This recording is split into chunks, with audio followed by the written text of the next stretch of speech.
looking at data protection in employment. Just some housekeeping before we get started. So you'll see the webinar is being recorded.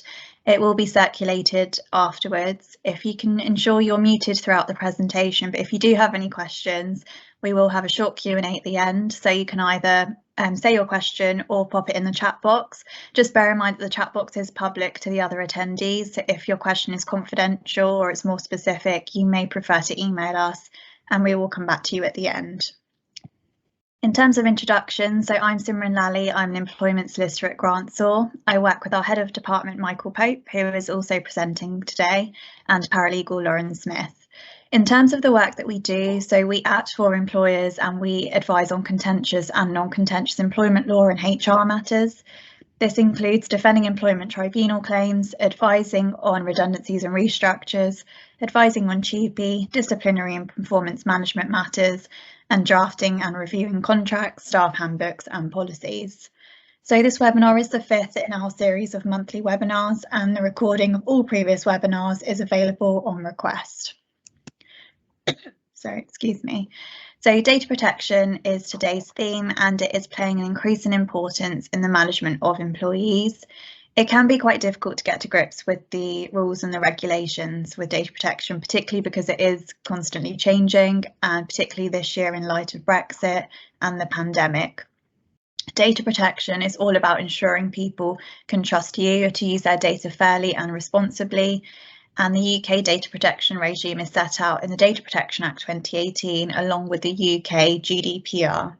This does take quite a flexible risk-based approach, which puts the onus on you as employers to think about and justify how and why you use data. You'll hear Michael and I refer to the ICO throughout this webinar, so that is the Information Commissioner's Office, which regulates data protection in the UK. They offer some really good advice and guidance, and they promote good practice. They can carry out audits for your business, consider complaints, they monitor compliance and take enforcement action where appropriate. I will be referring to their employer guides throughout, and if you do have time, we would strongly recommend that you have a look at them and try and incorporate some of their codes and practices into your business. So I have popped up the overview of today's session. So we'll be looking at subject access requests and how to respond to them. We'll look at use of communication systems in the workplace, the impact of social media in the employment environment, information transfer and security, and then we will leave you with some key takeaways. And as I said, we'll have a short Q&A at the end.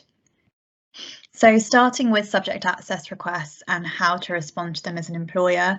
So the first question being, what is the right of access? So this is commonly referred to as a subject access, or people do call it a data subject access request, and it essentially gives individuals the right to obtain a copy of their personal data from you, as well as some other supplementary information. This is a fundamental right for individuals. It helps them understand how and why you're using their data, and of course it enables them to check that you're doing that lawfully. A good starting point for employers towards compliance with GDPR is to put in place a clear process for dealing with subject access requests. In terms of the information that individuals are entitled to, so the subject access right relates to personal data. The definition can be found in Article 4.1 of the GDPR, which defines this as any information relating to an identified or an identifiable living individual known as the data subject. So this definition should be read alongside Article 2.1, which applies to all UK GDPR to processing of personal data wholly or partly by automated means, and to manual data forming part of or intending to form part of a filing system. So the data subject, so the employee, has the right to obtain information from the controller, confirmation as to whether or not personal data concerning them is being processed. If the answer is yes, this is being processed, they then have the right to be provided with the purpose of the processing, the categories of personal data concerned, the recipients or categories of recipient to whom the personal data has been or will be disclosed, where possible, the envisaged period that you will retain the data for. If you don't have specific dates or durations, you may provide the criteria that you use to determine that period. The existence of the right to request from the controller rectification or erasure of personal data, the right to lodge a complaint with the ICO, and where the personal data is not collected from the data subject, any available information as to its source, and then the existence of any automated decision making. So the data subject shall have the right to be informed of the appropriate safeguards if you are transferring any of their data outside of the UK. So this seems like a lot of information you have to provide, but usually what an employer will do is pop a lot of these points into a privacy notice, and when they're replying to a subject access request, they will share the data, but also send their privacy notice, which covers the required information to be provided.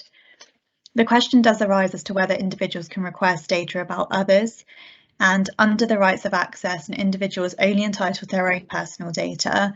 They are not entitled to information concerning others unless their data also relates to other individuals, or they're exercising another individual's right of access on their behalf, which can be done in certain situations. So as an employer, you would want to know when you receive a request if it is actually a subject access request. So in terms of the GDPR, there is no formal requirement for a valid request. An individual can make a subject access request verbally or in writing, and this does actually include on social media. So they can make it to any part of your business or organisation. They don't actually have to direct it to a specific data protection officer or even anybody in management. So a request doesn't have to include the phrases either subject access request, right of access. It doesn't actually need to refer to any legislation. It just needs to be clear that the individual is asking for their personal data. Given the lack of clarity as to when a subject access request is received, you may want to consider training some of your staff, if not everybody, to identify a request. You may just want to focus on those staff members who are regularly interacting with the public, should be able to identify a subject access request, know who to direct that to, and know the next steps. It's also good practice, as mentioned earlier, to have a policy in place for subject access requests. So this can be a process for recording ones that you receive, noting down time limits, and if you receive a request verbally, you may still want to contact the individual in writing to confirm their identity. You may also want to clarify any requests that you receive, just to check that you've understood exactly what the individual is asking for to avoid any later disputes. One thing that might be useful is, and more employers are doing this, is adopting a standard form. So this is something you can share and people can know that you have this available should they want to make a subject access request, and that way you can have all of the information in one place. So on receipt of a request, an employer should really make an initial assessment considering whether or not they actually process data concerning that employee. They should consider the scope of the request, whether it needs a response, and if they are going to respond, whether they will need to extend the deadline for any reason, and what its approach is to finding the employee's personal data. So speaking of time limits, so the deadline is, well, it does say without undue delay and in any event within 1 month of receipt of the request. That 1 month period can be extended by a further 2 months when necessary, taking into account the complexity and the number of requests.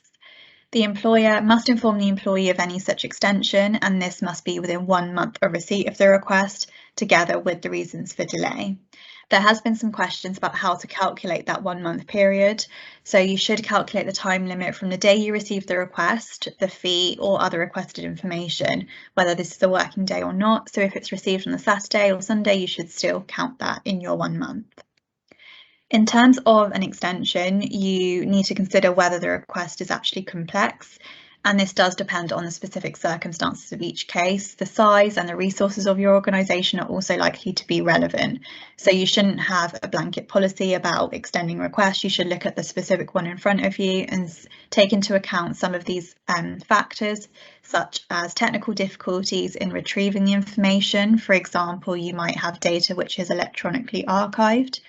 You may think of applying an exemption that involves large volumes of particularly sensitive information, or if you've had time spent clarifying potential issues around disclosing information, for example, about a child to a legal guardian, that may be a factor in extending the deadline. So do note that just because requests involve a large volume of information, they could add to the complexity of a request, but that doesn't necessarily mean you are entitled to extend the deadline just because there's going to be a lot of paperwork and documents involved. When thinking about how to find and retrieve the relevant information, the GDPR does place quite a high expectation on you as employers to provide information in response to a subject access request. You should make reasonable efforts to find and retrieve this information. However, you're not actually required to conduct searches that would be unreasonable or disproportionate to the importance of providing access of the information. To determine whether your searches might be unreasonable, you might consider the circumstances of the request, any difficulties involved in finding the information, and the fundamental nature of the right of access. The burden of proof is on you as the employer to be able to justify why a search is unreasonable or disproportionate.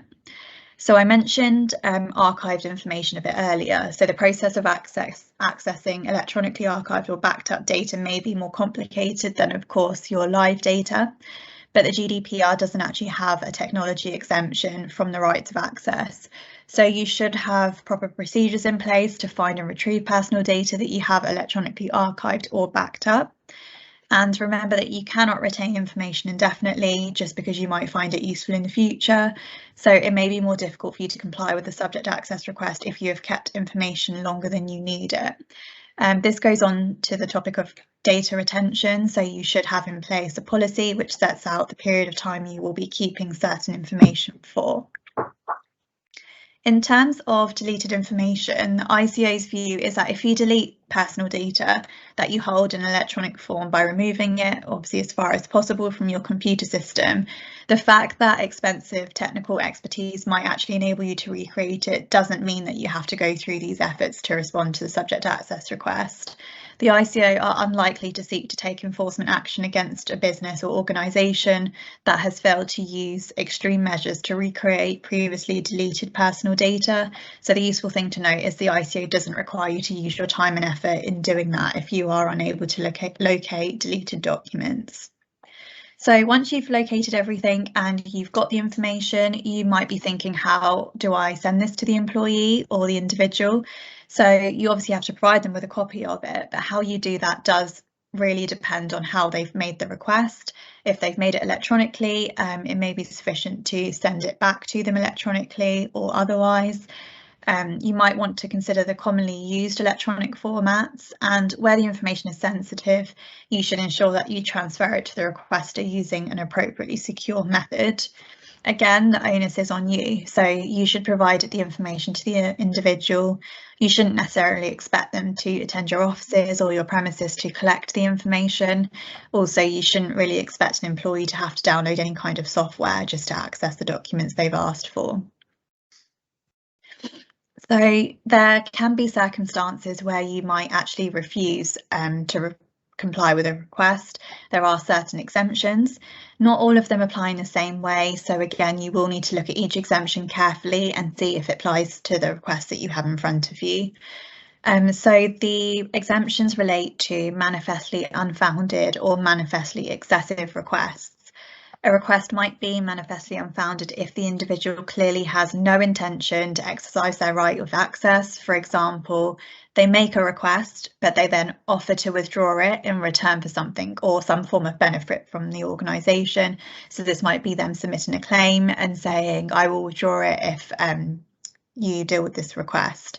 The request might be malicious in intent and is being used to harass an organisation with no real purpose other than to cause disruption. So that is likely to be manifestly unfounded as well. And if the individual is generally wanting to exercise their rights, it is unlikely that that will be manifestly unfounded. Then, to determine whether a request is manifestly excessive, you need to consider whether it is clearly or obviously unreasonable. Again, this will be on a case-by-case basis. You should base this on whether the request is proportionate when you're balancing this with the burden of costs involved in dealing with the request. This is likely to mean taking into account the nature of the requested information, the context of the request, the relationship between you and the individual, whether a refusal to provide the information or even acknowledge it, if you hold it, may cause substantive damage to the individual, your available resources, and whether the request largely repeats a previous request. So do consider these each individually, and we wouldn't recommend having a blanket policy in place with these exemptions. In terms of information about other individuals, so personal data can relate to more than one person. Therefore, when you are responding to a subject access request, this may involve providing information that relates to both the requester and somebody else. There is an exemption in the Act that says that you do not have to comply with a subject access request if doing so means disclosing information which identifies another individual, except where the other individual has either consented to that disclosure or it is reasonable to comply with the request without their consent. So although you may have sometimes be able to disclose information relating to a third party, you need to decide whether it's appropriate to do so in each case. So again, the decision involves balancing the data subject rights of access against another individual's rights relating to their own personal data. If the other person consents, and of course then you can disclose the information, it will be reasonable to do so.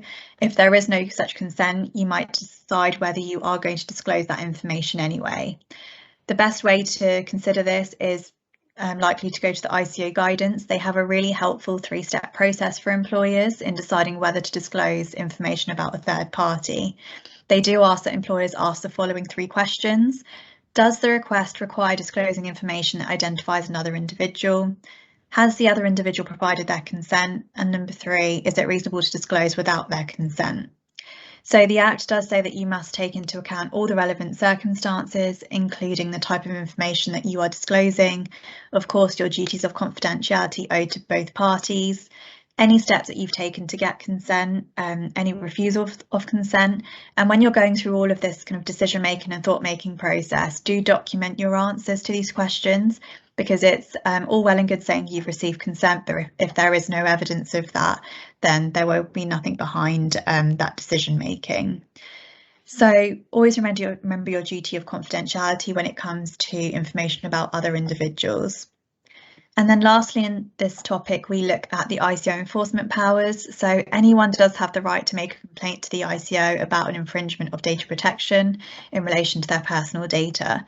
So specifically with a controller's failure to comply with a subject access request, in appropriate cases, the ICO may take action against the controller. If they fail to comply with the data protection legislation, they could issue warnings, reprimands, enforcement notices, or penalty notices. And failing to comply with this, the requester may be able to apply for a court order requiring them to comply.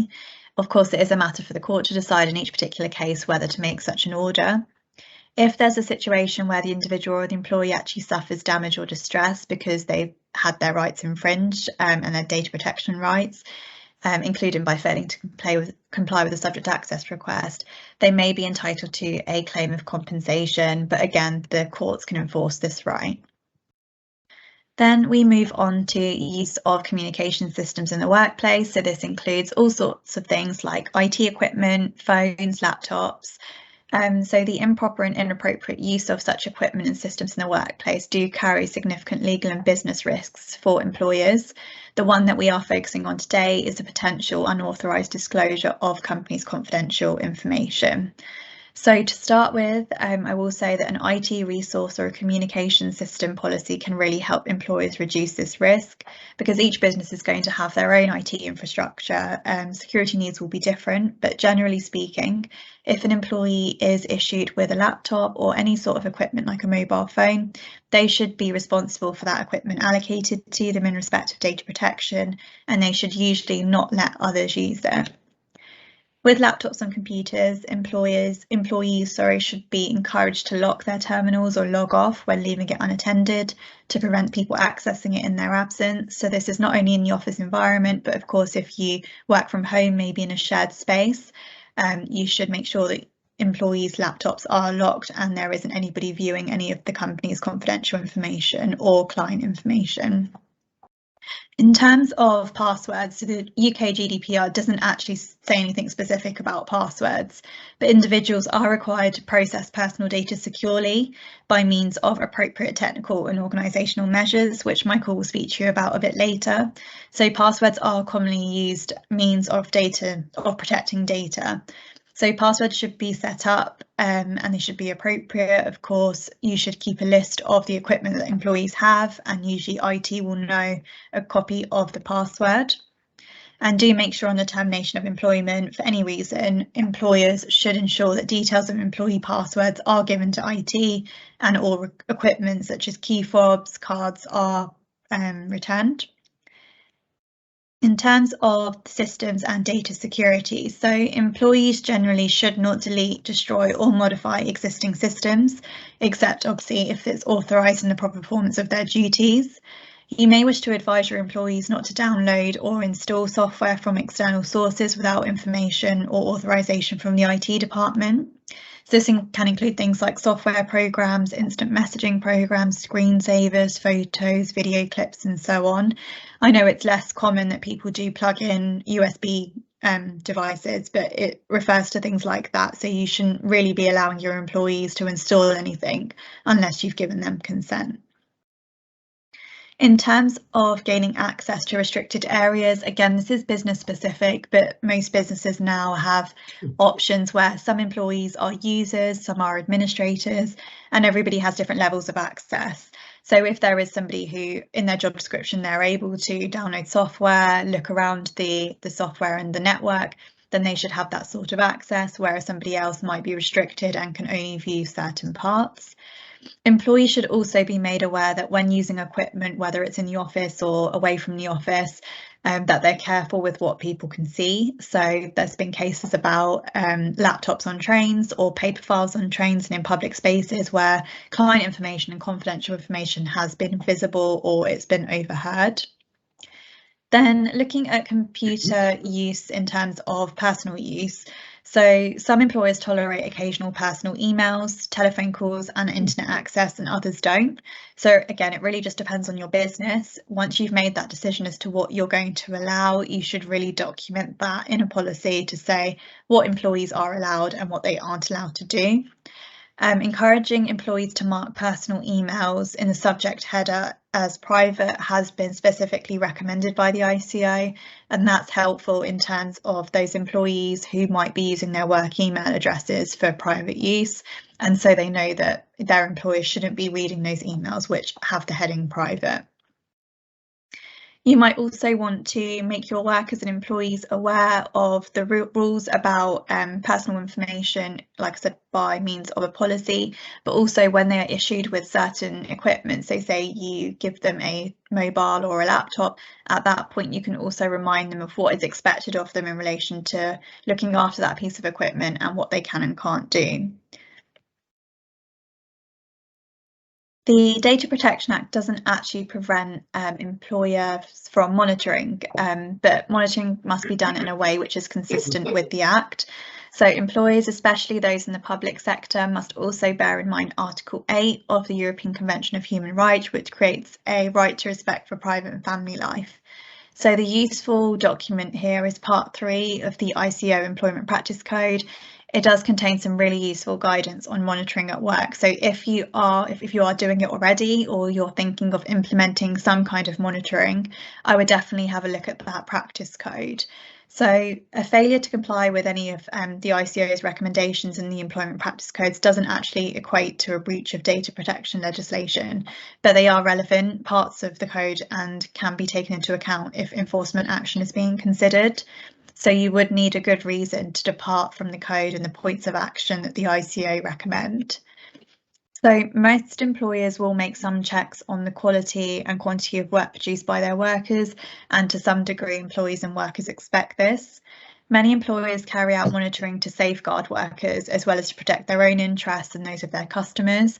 So for example, monitoring may take place to ensure that some kind of hazardous environments are not being put at risk through individuals adopting unsafe working practices. Monitoring arrangements may equally be part of the security mechanisms used to protect personal information, and in some other cases it may actually be a legal or regulatory obligation for an employer to monitor. So for example, there are some in the financial services industry. So if monitoring goes beyond one individual simply watching another, and it involves the manual recording or any automated processing of personal information, it must be done in a way that's of course both lawful and fair to the employees or workers. Generally speaking, there's two types of monitoring. There's systematic monitoring, which is understood to mean where an employer monitors all their workers or a particular group of workers as a matter of routine. And then you might have occasional monitoring where an employer introduces monitoring as a short-term measure in response to a particular problem. So this, the most common one I would say is performance, when you know that an individual is underperforming, and so you might monitor them just for a short period to see what the next step would be about that. Any adverse impact of monitoring on individuals must be justified by the benefits to the employer and others. So we do use the term impact assessment. So this describes the process of deciding whether this is the case. So that is a data impact assessment. And this must be carried out when processing personal data is likely to result in a high risk to the rights and freedoms of natural persons. So although we don't have a definition of what is high risk, this should be taken as referring to risk to individuals' interests and any potential harm. So this can include non-tangible harm such as significant economic or social disadvantage. So evaluating whether processing is likely to result in a high risk should involve consideration of the likelihood and severity of the potential harm. Again, the ICO has a really useful list of what to consider. So you should be identifying clearly the purpose behind the monitoring arrangement and the benefits. Identify any likely adverse impact of the monitoring arrangement. Consider whether there's any alternatives to monitoring or there's different ways in which you can do it. Taking into account the obligations that arise from monitoring and judging whether monitoring is justified. In terms of informing employees, so employers must meet quite a high standard in terms of the level of information they provide to their employees about monitoring. It is not enough, for example, to simply tell them that their emails are being monitored. They need to have a clear understanding of when information about their emails or their internet use will be obtained, why it's being obtained, how this information will be used and who it will be disclosed to. This sort of information is typically included in an electronic communications or an IT policy to employees. So we then move on to the topic of social media. So this could be a whole webinar in itself. There is a lot to cover, but I will just summarise some of the key points. So of course, social media, it does enable individuals and businesses to interact and share information. It does include a variety of platforms to include Facebook, Twitter, LinkedIn, TikTok, and so on. There is an increased use of social media amongst businesses and companies because it obviously is a means now of marketing and connecting and communicating with each other. So the Data Protection Act does contain an exemption for personal data. So personal data processed by an individual only for the purposes of that individual's personal, family or household affairs are actually exempt from the data protection principles. But the domestic purpose exemption does not actually cover organisational use of online forums or social media. So therefore, the Data Protection Act will apply in the normal way for organisations. It is important to also note that obviously each social media platform does have its own privacy notice and its own guidelines. So whether you're using these platforms as an individual or on behalf of your employer, you must comply with those guidelines as well. So we would strongly recommend, and I know we say it throughout, that you set out clear signal to your employees about their use of social media. So whether that's by adopting a standalone social media policy or incorporating it into your employee handbook or your IT policies. You can use this policy to remind employees that social media activity in the workplace is not necessarily private and that employers can discipline employees for conduct that breaches the policies. Employees should really be educated about the consequences of disclosing or misusing the company's confidential information in the context of social media. And it's important that employees really understand the distinction between having a personal social media account and one which is affiliated with the business, or if they are accessing the business's social media account. They should make it clear in their social media postings or in their personal profile that they are speaking on their own behalf. Some employees even insist that they say that, so they say that these are their own views. They write in the first person, for example, and they use their personal email addresses if appropriate. If they disclose their affiliation, so again, they could state that their views do not represent those of the business unless they have been authorised to speak on the business's behalf. You should also ensure that employee profiles and any content that they post, if they are affiliated with the business, that it is consistent with your professional image, because this could be presented to clients and colleagues. And you should really encourage employees, particularly if they're new and they aren't aware of the practice of your business, that if they are concerned about something they're posting or they're not sure whether to post it, or a statement, for example, that they have somebody they can go to discuss that with, whether that be a marketing manager or simply their line manager. It is more and more common now that you'll have employees join your business and they might be of the age that they've grown up on social media. So they join you already having a presence and a large following, and they need to be made aware that possibly everything done beforehand could potentially be seen by the new employer, potential clients and referrers. And sometimes people do forget that information or pictures posted could potentially be publicly searchable, obviously depending on the privacy settings. So again, just going back to policies, it is important for you as employers to set out from the beginning what your expectation is and set those ground rules so that employees are aware. There have been recent instances where some employees on social media on their personal accounts like to document their day, for example, and they do go into office premises or company sites and they take photos or videos of the area. They don't realise that in the background there can be confidential information, there could be client files. So again, you should have a rule in place really as to whether you allow things like that. So you might say once you're in the office, no photos to be shared, or you just monitor it on a case-by-case basis that there is nothing showing in the backgrounds. So the same way as company networks, you should have passwords. Of course, social media also require passwords, and you should keep track of who has access to the company's social media passwords. Again, if people leave, it's worth changing them at that point and always keeping a record of who has what. And then we look at social media during work hours or on work computers. So again, this is company specific, just dependent on what your business is willing to tolerate in terms of occasional use of personal social media. Sometimes employers just think the best thing to do is actually block those sites on work computers if you know that you do not want any involvement with social media at all. And then I'm going to hand you over to Michael, who's going to talk you through information transfer and security. Thank you, Simran, very much for that. So we are talking about legal obligations in relation to information security. That's the starting point for that is the UK GDPR, Article 5, which says that data must be processed in a manner that ensures appropriate security of the personal data, including protection against unauthorised or unlawful processing and against accidental loss, destruction or damage using appropriate technical or organisational measures. So that's a legal obligation. It's a legal obligation to put in place what is described clearly as appropriate measures. Appropriate, I think you could just take as being the right kind of measure to put in place for the kind of risk that you are dealing with, and more information is given about that in Article 32, which actually sort of breaks it down into component parts.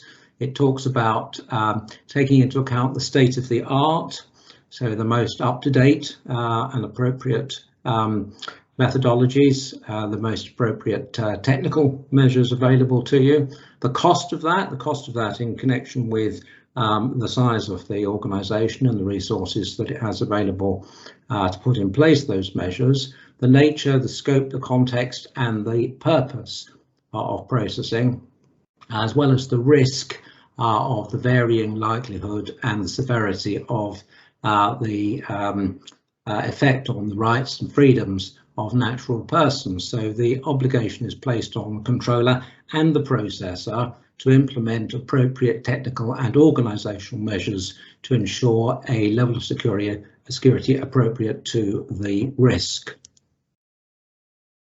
So what does that mean? Well, it obviously means, I think in every case, a risk analysis, a risk assessment, and that must be documented. It's as simple as that. There must be a written risk assessment of the risks incumbent on the use of personal data in the business, and it must be kept under review.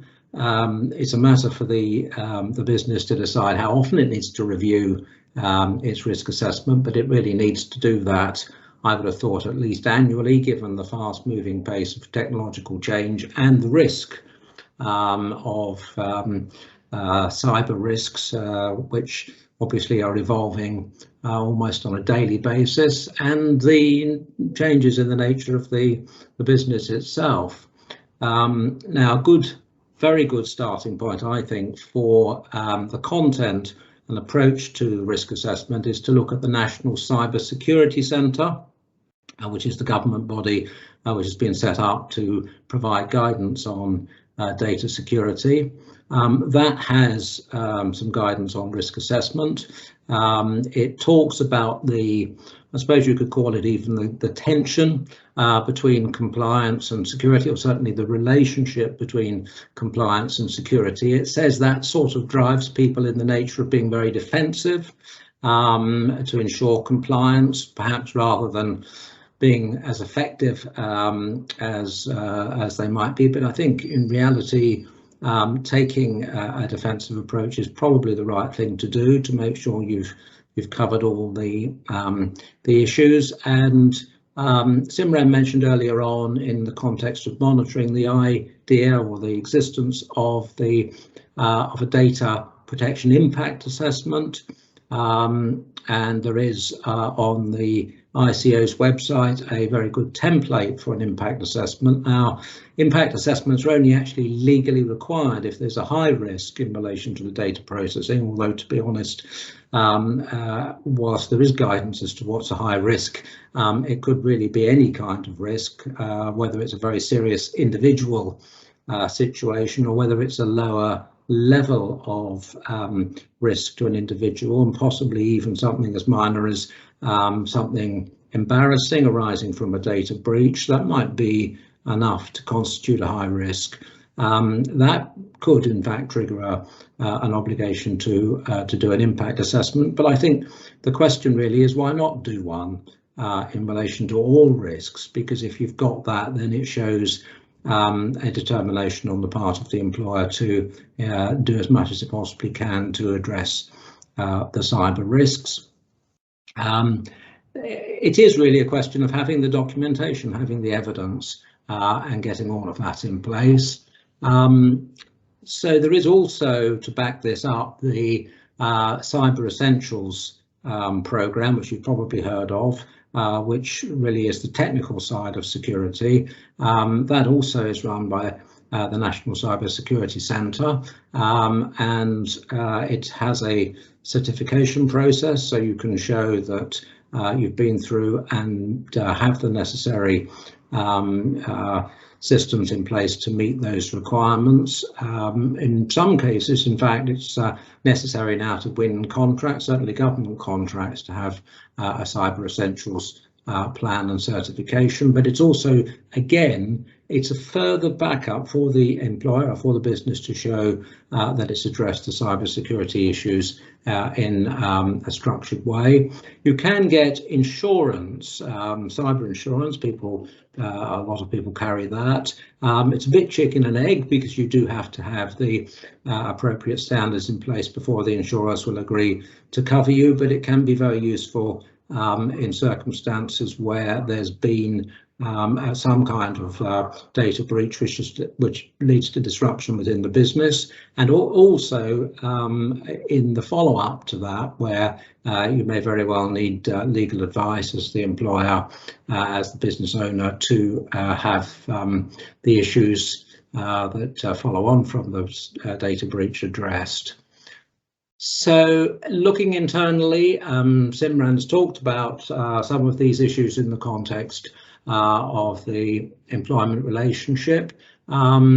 Clearly, both in relation to, or certainly in relation to, the implementation of a security approach, there has to be responsibility in the organisation. So, that would translate, as employment lawyers, we would say that translates clearly into a job description, and it also requires the process of ensuring that everybody knows who's doing it. So communication of roles and responsibilities is important. Training for employees is very important in the context of cybersecurity. Not too difficult, because It's certainly the case now that you get lots of training videos which can take you through the key issues in terms of ensuring that employees go about their activities in the right way in the cyber environment.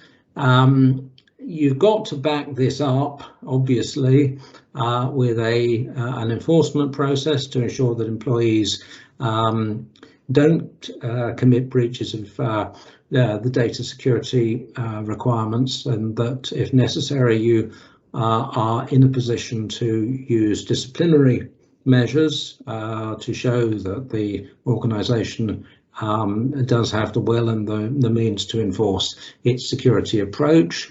It's also important really to see employees in the context of the business continuity plan when things go wrong, because if there is a serious cyber breach which, for example, locks people out of the system for a period of time, that could be quite unnerving and disconcerting for employees. So there's a duty there, I think, for employers to need to have an approach, a means of communicating with people, letting them know what's going on, giving them as much information as they can, keeping them informed and getting them back up and running as quickly as possible.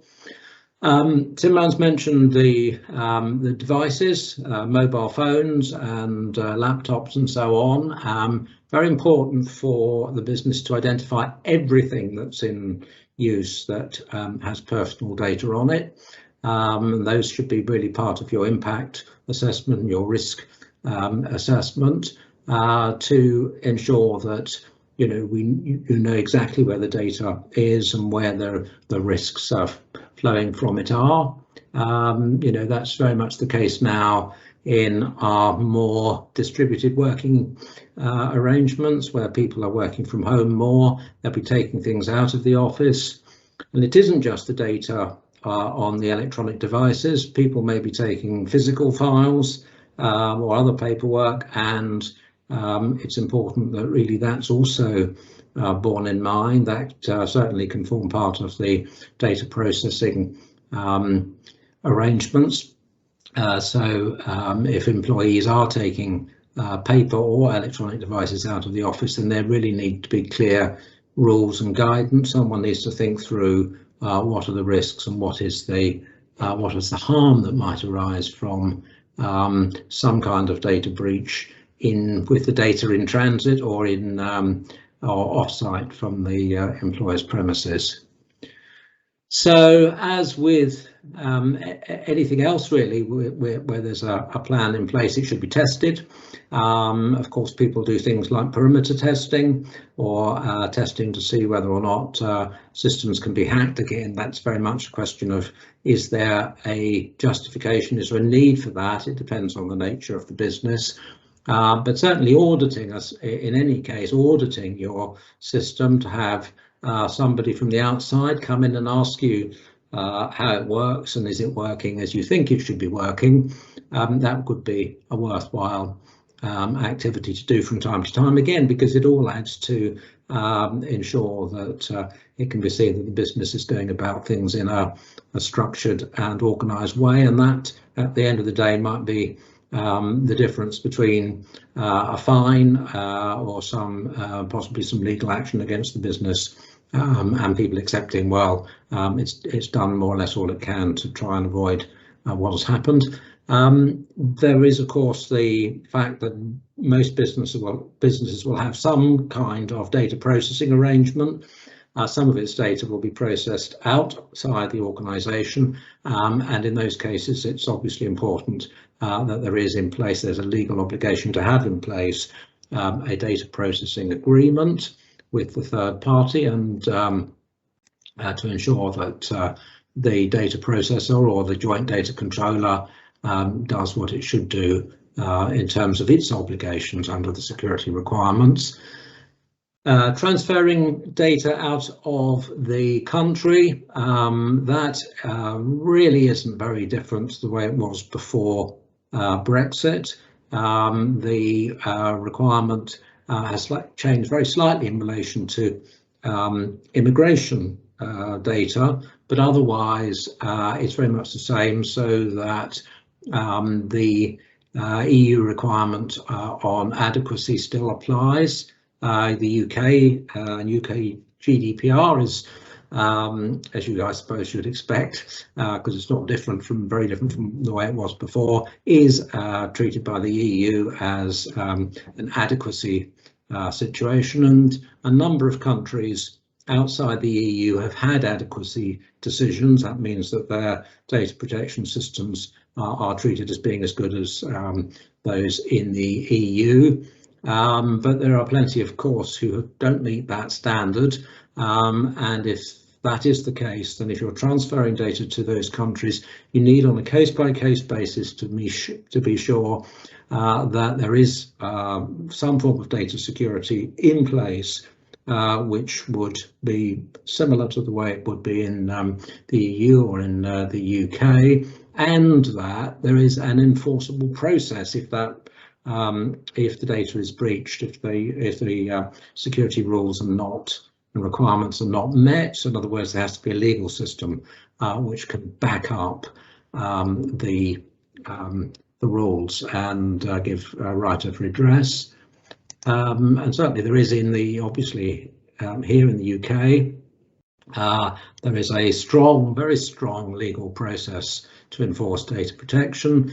There's the right, first of all, for a person whose data rights have been broken, who suffered loss, which could be very serious, of course, it could be financial loss, that would give a right to bring proceedings to recover the loss, and also to bring, or as part of those proceedings, to include a claim for the mental injury, for the inconvenience, for the distress of what's happened. Those awards are not huge, but they mark the need for recognition that that injury has been suffered. The Information Commissioner's Office has considerable powers to investigate data breaches. There's an obligation for a data controller to report itself in most cases if there's been a data breach, so the ICO is directly engaged. It only has to investigate to the extent that it's appropriate, so it obviously has limited resources. It decides the cases where it'll proceed and those where it won't investigate. But if it doesn't investigate, the person who suffered the loss could conceivably ask a court, the Information Tribunal, to force the ICO to investigate. So, you know, if you get a very determined litigant, it's very possible that ICO will end up being bounced into taking action against you. But if it does, it has certainly plenty of tools to look into what's happened, and if it's not satisfied that, as I was saying earlier, that you've gone through all those measures that you should go through to try and protect your business, then it will issue assessment notices or enforcement notices to force you to bring your business up to standard, and it may fine you. The maximum fine, as you probably know, it's quite well known, is possible 4% of the gross annual turnover of the business. So that's a quick run through on information security and transfer, and I will now hand you back to Simran.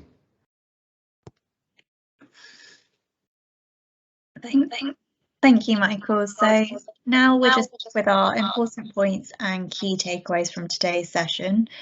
So as we've kept saying, please ensure you have appropriate policies in place. You keep documented risk assessments. You inform all employees if they are being monitored. You can do this by way of a policy. Comply with the ICO employer codes and guidance, as I mentioned at the beginning and throughout. If you do have time, have a read of them and do try and incorporate those into your own practices. And then use secure passwords and encrypt your data where necessary. So that concludes our session today on data protection.